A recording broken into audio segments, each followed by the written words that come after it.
প্রত্যেকটা ভিডিওতে আমার ভাইয়ের পেজটা আমি দিয়ে দিব, আপনারা একটু ভাইয়ের অরিজিনাল পেজে ভাইরে একটু সাপোর্ট করবেন প্লিজ। আমি আপনাদেরকে বলতেছি ভাই অনেক অসহায় মানুষ, ভাইয়ের পাশে আপনারা একটু। হ ভাই, তোকে এই সিম্পাত্তিটারে আশাইছিলাম। তরমুজ আল্লাহরে তরমুজ বেচতে না দিয়া লই আইসস কন্টেন্ট ক্রিয়েটারের জগতে। আচ্ছা ভাই, একটা জিনিস ক, এই মানুষটারা দেখা মানুষ কি শিখবো? এই যে মানুষটারা তরমুজ বেচা বাদ দিয়া বেটার একটা প্রফেশনাল ব্যবসা বাদ দিয়া তারা লই আইসস কন্টেন্ট ক্রিয়েটারের জগতে আবার সাপোর্ট করতে। আচ্ছা, ওরা দেখে আমরা কি শিখবো এটা একটু আমার কবি।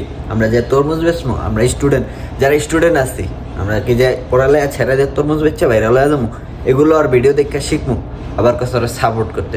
আরে বেটা, তুই ওরা সাপোর্ট কর, তুই ওরা ভাইরাল করছিস, তুই সাপোর্ট কর।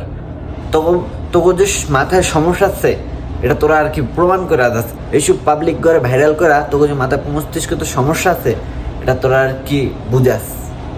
অন্যান্য দেশের দিকে তাকা তুই, অন্যান্য দেশের মানুষগুলা ভালো কিছু দেয় এবং ওইগুলা দেখে আমরা অনেক কিছু শিখতে পারি। আজকে তোরা আমগো সামনে লই হাউস কি তরমুজ ব্যবসায়িক, লই হাউস কি কাঠমিস্ত্রি, লই হাউস কি রাস্তার টোকাই করে। এসব মানুষের ভিডিওগুলো ভাইরাল করে, এসব মানুষের পেজ খুলে দেস, আর অগো পেজের ভিডিও দেখা আমরা দিন দিন শিখি, ভবিষ্যতে রিস্কা চালাম।